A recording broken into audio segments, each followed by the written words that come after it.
Did dinosaurs and man live at the same time? Is there scientific evidence that dinosaurs died out only after sin entered into the world? What can thorns in the fossil record tell us? Find out more on this episode of Wonders Without Number.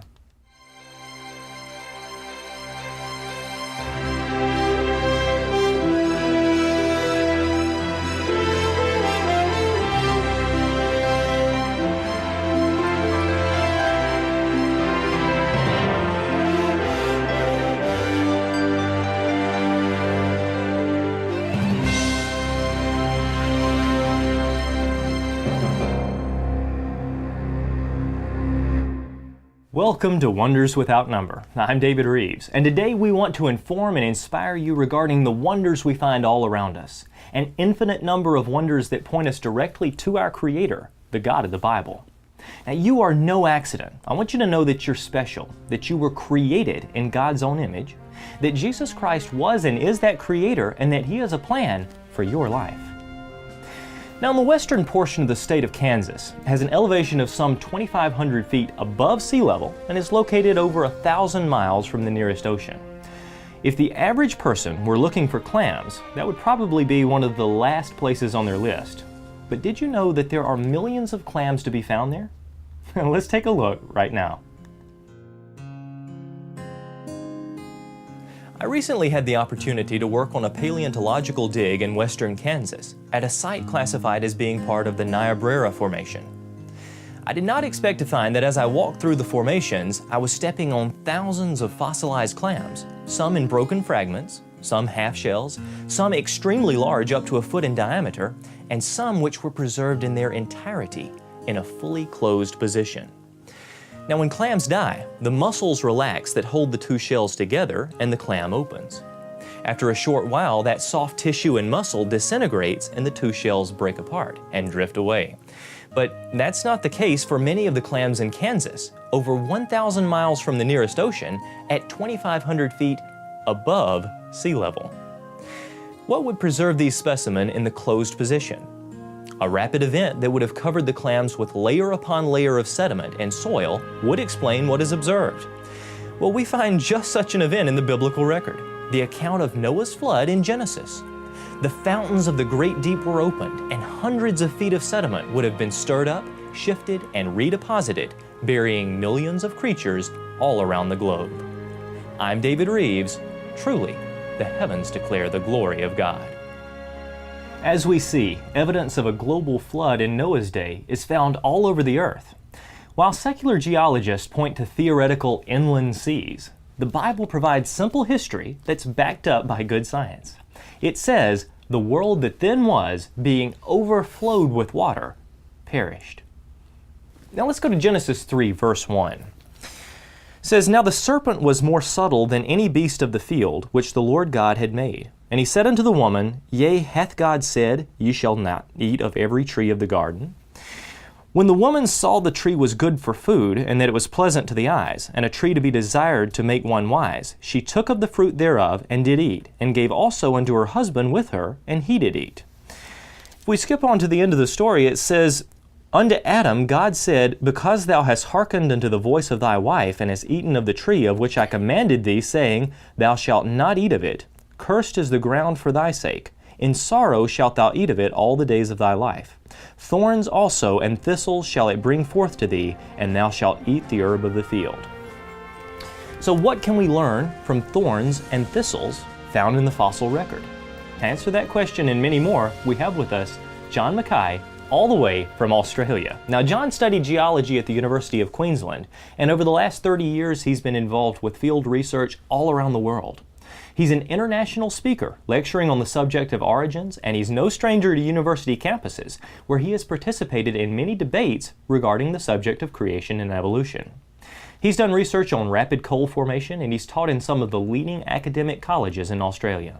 So join with me now as we meet my very special friend from down under, John Mackay. Welcome to the program, John. Good to be back, mate. Yes, sir. Tell me just a little bit about your ministry, about the research that you do, and then we'll jump into the topic today. Okay, well, I'm involved with creation research. over here in the States, we have Creation Research USA, and if folks have got questions, which is what a lot of our research is about, and the two commonest areas we get asked about are the days of creation and Noah's flood. Okay. Right, so it's very topical, and they want more answers than we can do in this half-hour program. Just click the Q&A button and they'll see hundreds of questions on that site. Okay, research. Used to lecture in coal geology for the Queensland government. And of course, the theory is coal took millions of years to form in a swamp. So when you do enough research and you find, hey, I'm going to present a paper on this to the Sydney Basin Coal Conference, you can make coal in 20 minutes. Okay. Right? You don't need millions of years and you don't need a swamp. You just need a source of carbon. Right? And this, of course, is radically rejected by the majority geologists, not because they don't want to make cheaper coal, they just want the world to be too old for the Bible to be true. Okay. That's the bottom line. You soon discover they don't care how old the world is, they only care how old it isn't. Right? That's the clue, because the biblical record reveals God made a world in 6 days and God destroyed it in a flood, and you have a limited span for the age of the earth, and it puts God in authority. If we can make it any age, we're the authority. That's the conflict. Okay, I like what you just said. They don't care how old the earth is, they just care how old it isn't. That's right. If something seems to be pointing to the validity of the biblical record, then that means that they can't be their own gods. That's in correct. fact, Charles Spurgeon, he said that these theories of evolution, these atheists, they really don't care so much for the theories of evolution in itself, but only so far as it may serve their purpose of escaping from the very thought of God. That's my experience, so that I had one professor stand up. I was giving a lecture in a university in England, and he stood up at the end and said, you know, he's going purple in the face, and he said, if what you say is true, I've wasted my entire career. And the answer is, yes, sir. Yes. But he'd already stormed out of the building by then. And so the reality was, he didn't care what his theories were as long as the Bible wasn't true. Wow. Right? It was personal pride, tragic, because he wanted limited frame for eternal loss. What a tragic swap, yes, you know, and that's what it's all about. It really So is. creationresearchusa.org, and we enjoyed sharing the research with people. I've been to the website, excellent information. We really appreciate what you do. Great. Appreciate what you do too, mate. Absolutely. You can keep patting me on the back all you like. That's great. Okay, let's take you around the globe. Okay. Because one of the things I've learned over the years is if you want to win a debate, have a specimen in your pocket. Okay. Don't just have the knowledge in your head. Go places. Here we are in Nova Scotia, and there's one of the cameramen. We take all these for our DVDs. We don't just do talking head lectures. We take people out into the field. Nova Scotia, fabulous place.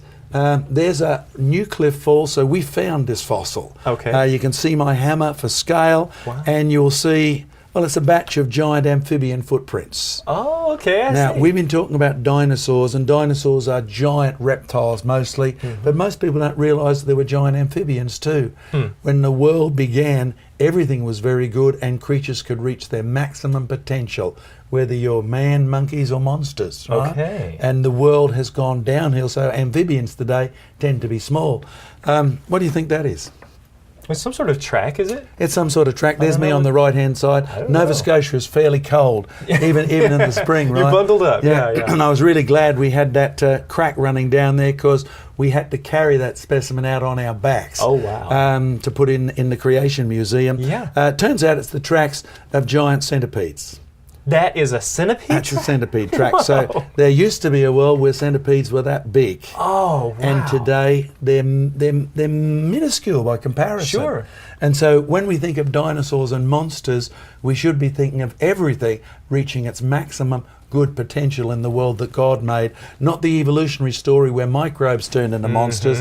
It's really the opposite. Monsters have gotten, well, so degenerate, many of them Yeah. disappeared. Yeah. Okay, so big millipedes, big centipedes, and now we live in a fallen world. By the way, do you know what the word fossil means? I don't know. FOSS, whole. IL refers to what's in it. So guess what you've got to dig to find a fossil? Isn't that simple? Wow. And most people think, oh, I don't understand these words. Yeah. No, they were invented by people who didn't have geology degrees. In fact, who invented the word geology, David? I don't know. 3 jelly beans for a prize? The answer is the Bishop of Durham. And he believed in 6-day creation and Noah's flood. Really? But he had all the information he needed about the history of the world concerning theology. Right. God had revealed a word about himself, theologos. But he hadn't told us much about the earth. Geologos, right? But you see, that means if you're studying theology, you get called a theologian. So guess what you should be called if you're studying geology? A geologian, that's right. But that would give it away, wouldn't it? It would. You see, one of the biggest lies in education is that science and religion are like that. Are supposed to be But in separate. reality, they're like that.